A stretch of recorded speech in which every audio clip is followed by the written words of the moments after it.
On this episode of the Little Carnival, we discuss the new season of Sister Wives. The long 2-hour episode dropped. We have our opinions and thoughts on the matter. Thank you so much for listening. Enjoy the show. Come one, come all. Step right up to the Little Carnival. If you love to hate the reality TV shows on the TLC network, get it? TLC, the Little Carnival? Then this is the podcast for you. And now, your hosts, stars of the Ugly Truth podcast, it's the Uggs. Welcome to the Ugly Truths episode of the Little Carnival. We are talking about Sister Wives because their new season has returned. We have reviewed the first increment of the season, which was a 2-hour episode. Way too long. Oh, God. Didn't you think it was just ridiculously long? It's like, we're not editing anything. We're just going to put it all out there and see what happens. Well, especially because the title was Mary's Story. Yeah, it was all about Mary. And I'm like, okay, now a lot has gone down with her in the off season. You and I kind of pseudo follow just to keep up on things to make sure she hasn't fallen in love with someone and run off, which she has not. Not yet. God, she was so close. She was almost thinking about running off with a woman. Yeah, she was pretty desperate. You know what? I kind of wonder, since her daughter's a lesbian, if she's starting to think about, changing teams. I don't think so. I think she's pretty conservative in her views. Even though she's in a really unusual situation, I don't think homosexuality is on the menu for her. Not yet. Yeah, who knows? Because everybody knows it's an option for women. So sure. I'm just kidding, by the way. Anyway, so Sister Wives has returned, and now I do follow a couple of the wives on Twitter just to see, because they sometimes will do a live tweet during the show.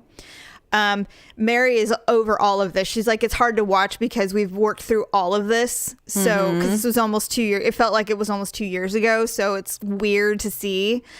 However, my general takeaway of it is this. She's still trying to buy this bed and breakfast that she did successfully purchase. She's asked the family for $40,000. And they're like, initially Cody's like, yeah, let's do it. And then all of a sudden they don't have the money. Now, the one thing I will say about these reality shows is they're the modern day soap opera. Right. You know what I mean? So my feeling is he probably never had the money. He knew he didn't have the money, but for the show, we're going to say, yes, I have the money. We're so happy for you, whatever. And then suddenly they walk it all back and go, well, we need a business plan and we want to be investors. And why are you so upset about that? And suddenly it's 4 against 1. Suddenly they're just like, Mary, you're being ridiculous. Okay. I mean, that was my opinion on the whole thing. Well, I mean, I kind of thought what they were saying was fair. I mean, if they truly do everything as a family, then... Yes, it is fair, except that my guess is she's not putting in any of her money from her clothing sales into the family budget. She's not helping pay for all the college things, all these other gaggle of kids that he has. My guess is her income is her income. I bet you she does a percentage. I don't know. She didn't indicate. It didn't. Surely didn't seem like it. She felt like she was on her own. Like she's like, all right, that's fine, but I need to go make this money. And they're like, wait a minute.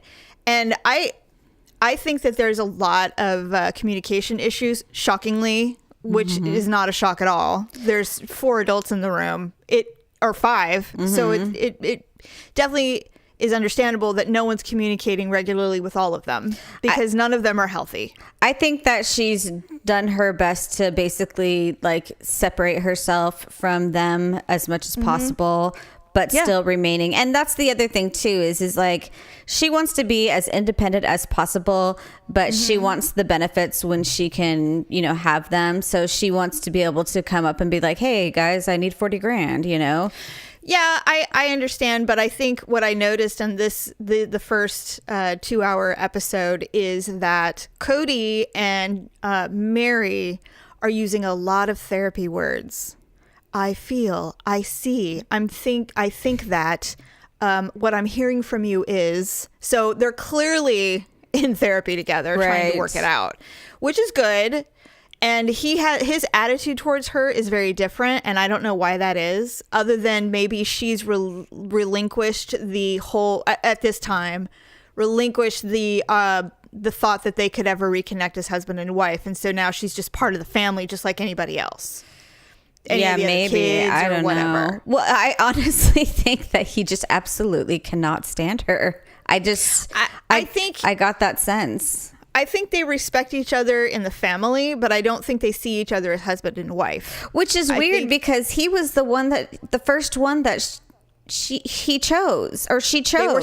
They were set up and they were very young.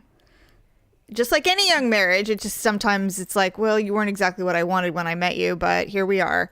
And now they're kind of stuck, in my opinion. That's just my opinion.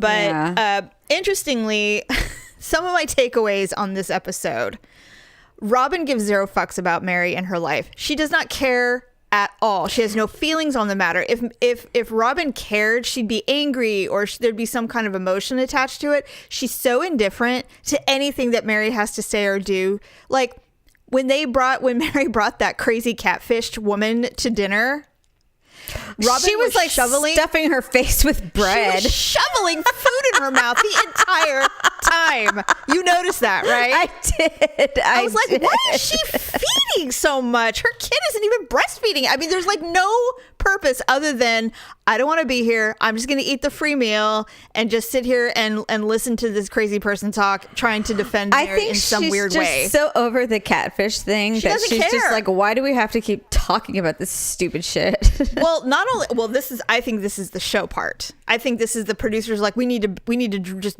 beat this dead horse. God. And so I think that is why they did it. Second, when they're talking about the whole business thing and they're sitting at the table, they do a cutaway to Robin going, oh, he was like this with me with my sister's wife's closet. He's all about the numbers. And I'm like, her face, she is dead in the eyes, man. She cares not about Mary's bed and breakfast at all. If it was up to her, she'd be like, if we have the money, give her the money. Just shut her the fuck up so we can move on with our lives. I have a 20-month-old. You know, she just doesn't care at all. Right. And the other thing I noticed, and I don't know if you noticed this, Christine is very happy again because she is basically wife 3 again because Mary's completely out of the picture as far as the marriage part goes. Right. She's so patronizing to Mary. It cracks my ass up. She's like, you know, Mary, I hope you're hearing what we're saying to you. This is not an accusation. You know, she's talking in her soft, patronizing voice. And I'm like, who are you? I'm like, oh, she's getting it regular again because she's the fun, freewheeling third wife again. Yeah, because like Robin's tied down with all these kids, and she's number one, and she looked pale. She just, she didn't look well. But no, she did not. I wonder if she's pregnant again. Jesus. Oh my God! Don't say that. Hey, you never know. But she would have had the kid by now. But yes, she would have. So anyway, I took away the fact that everybody, and here was the shocking. Not shocking, but not shocking, is Janelle is kind of siding with Mary a lot. And I think it's this. Janelle has always been independent in that family. She's always been the one to go out and make the money. Mm-hmm. And also, she's known Mary the longest. Right. Because she was married to Mary's brother before. So she knew Mary before she even knew Cody then. Yes. And so I think there's this... She's kind of like feeling for her, like, look, I know what it's like to feel like you want to be independent. You want to get away from this polygamy lifestyle where everybody just has a bunch of kids and raises them sitting around waiting for food stamps to show up. You're out there trying to make your way. Mm-hmm. And she kind of respects it. And so she's like, look, I'm on Mary's side on this, on a lot of stuff. And she's also... she was really touchy-feely, too. I'm just like, why? Stop hugging me. God. I know. They're not... They don't look like touchy people. Well, her and Mary have had the most tumultuous relationship over the 20 years. So, I know they were doing therapy for a while to become better friends or something like that. But, I mean, to be honest, I don't think Mary wants to be friends with anyone. Not those people. But I think for me, what I see is that Janelle and Mary actually genuinely care about each other. They just are so opposite that they can't get along because they invest a lot of time in that relationship, whether it's being angry or getting along. It's very weird. And I think at the end of the day, those two are going to be the ones that are simpatico. And Janelle is funny because she's like, look, our family is, this is eternal. We're going to be in heaven together. So, we really need to work this out. We know we're not going to be besties, but I mean, we're family now and she's not going anywhere. So, I owe it to myself to work it out. Right. Because who wants to be a ghost on a planet and hating someone you're with forever? Yeah, that's true. Because they do believe that. They do believe that, beyond this, they're going to be, in the planet somewhere, a spiritual family or something like that. Yeah, so it's like we got to work our shit out now. And I'm like, won't you be perfect in there? Won't it really not matter anyway? But I don't know the rules. Yeah, I don't know how that works. I don't know the religion. God, anyway. I would just look at those 4 people and be like, I chose poorly. Well, really chose poorly. You know what? I think other than Robin and Christine, I think they all think that. I just find Mary so unlikable. Like, I know you do. The show last night, I'm just like, God, she's so selfish and she is such a bitch. She is. I wouldn't give her a dime of anything. And and the only reason why I feel that way is because I just really don't feel like she wants to be there.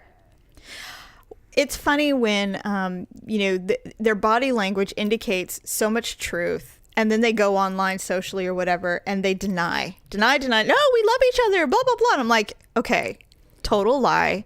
Because if you guys were that good of actors, you wouldn't be doing this show. You'd be doing something else. The body language indicates that you guys barely tolerate each other and that this is not ideal for you. Mary has divorced herself from that family for so long. When she started doing that catfish thing, that's... Oh, yeah. And she never, not at least in front of the camera, she never got held to the fire for that. They actually felt sorry for her, and they wanted to defend her and all this stuff. Cody did it. Cody was done. He's like, get the fuck out of here. Thank God someone did. Here. Yeah, he's like, no. And then the only thing that kind of bugged me, and it kind of indicated how much they don't talk, is when that lady was there and they're like, well, how did your dad react? And she's like, oh, well, this was such a dig too. She's like, oh, well, he was very sympathetic. He was loving and helpful. He wasn't angry with me at all. Yeah, but he was your fucking dad. That's what I said. I was like, well, he's your father. He has no choice, but he's not be mad at you. He's not your husband who, realize you've been, going behind my back talking dirty to a woman. Yes. So anyway, I thought the show was too long. Way too long. And now that Mary's out, does this mean we're not going to see her anymore? Like, she got her 2 hours, she's got paid, and now we're moving forward, correct? Because I don't want to do it anymore, and I really don't want to have any more recaps of that horrific birth. I don't want to have. Yeah, really. I don't want to have any more of that. I want to move. Let's just move forward to the drama of not wanting to move to Arizona, which we all know they went anyway. Let's just move on to that part. And the scoliosis thing, Paula, they got scammed by those people. Totally. And the doctor is like, look, it's not going to hurt her, but inevitably this child's getting surgery. That's just the reality. And he's like, but it isn't hurting. So it's like, and whether it's helping or not, it's not helping. My God. It's not slowing, maybe. But they can't even prove it. They can't prove it's slowing anything down. And it's like, why are you putting her through all of this? And even the daughter was just like, I don't even know if these exercisers are working. And I looked at the TV and I'm like, they're not. I have a friend, a very good friend, whose daughter was a little younger than their daughter, who was diagnosed with a 45-degree scoliosis when she was in 8th grade. She had surgery immediately. They did not fuck around. She recovered, and she was a cheerleader the next year. That's great. There's no problem. And she added 2 inches to her height because she was so, her spine was so bent that she actually grew 2 inches. She's totally great. I don't know why they're so opposed to surgery. I don't know, but it's really unfortunate because to me, I think the longer you wait, the harder it gets. That's my opinion. And the poor thing, she's in pain, Yeah. So why are they putting her through this? They are somehow convinced that this snake oil exercise thing is going to work. And she's like, well, I hope it gets back to 35%. I'm like, honey, you were 35% 6 months ago. You're at 42%. It's over. Right. And I just think the worse the curve, the worse the surgery, right? I would think so. Well, they say that if it hits 50%, then there's just no choice. So I don't. So basically, they're just coming to some big dead end, and to me, I understand for sure if it was my daughter Malia and they said, look, she's gonna have to have back surgery. That's like someone saying they have to have heart surgery. It's a big deal. It's frightening, and my friend was terrified. It was terrifying. Well, maybe they're just trying to prolong the inevitable because it is scary. Yeah. I totally get it. And I thought that, I'm like, I get it, but they're hanging so much hope onto this ridiculous exercise routine. I just don't understand. And they paid didn't they pay like $10,000 to go to that thing or something? They did. I mean, those people should be ashamed of themselves. Well, I mean, the business, not the parents. They're no different than any other holistic, tea oil camp that, people go there to get cured for Lyme disease or true. True. Anyway, so that's it for the first episode. Yeah. But we will definitely. One more thing. Yes. Cody has to get a goddamn haircut. Oh my God, Paula, the hair. My God. He looks like a witch. It's the worst. With the Gray, ponytail. Crunchy. Oh my God. Stand it. Somebody needs to go up behind him and just cut it off. It's just, I'm over it. He looks so hideous. I would scalp him in the night. God, I'd be like, hey, I want you to spend the night at my house. I don't know what happened. It was so weird. Now he's wearing them in locks, Oh, Paula. It's so bad. It's really just so bad. I don't understand. And every time I see Mary, I'm like, would someone please get her a makeup person? Yeah, really. She just cakes that stuff on there. Or get fillers so that you can get. I mean, you obviously have acne scars you're ashamed of. Just do something because this isn't working. You're orange and you shouldn't be. Well, and that's the other thing too. Is I'm like, you're going a couple shades too dark. Just a couple. It's like, look, CoverGirl doesn't work for all of us. Okay. Sometimes you need to up it a little bit. Especially if you're making so much money. Go to the mall, Please, just go to MAC. Go to the MAC counter. They love to slap on makeup on people. Jeez. Anyway, well, we'll definitely be talking about this again. Also, Paula, there are 2 episodes of Seeking Sister Wife that I have to look at, so I think we will be talking about that next time. Yeah, I saw that when I was looking around, and so... Yes, so, all right. Well, thank you very much. Thank you very much. Yes. I don't know what that is. Thank you very much, everybody, for listening to the Little Carnival show with us. And no, is it the Little Carnival channel? Little Carnival, just the Little Carnival. Oh, the TLC the Little reality Carnival show. We're dishing and bitching about the TLC reality shows. And if any polygamous families listen, we didn't mean to offend you. We're sure you're not like the Browns. Sure. So, all right. Anyways, all right. We'll catch you later. Bye. Bye. Thanks for listening to the greatest show on earth, the Little Carnival Podcast. Subscribe to The Ugly Truth on your favorite podcast player, and you'll never miss a show. Visit thelittlecarnival.com for details.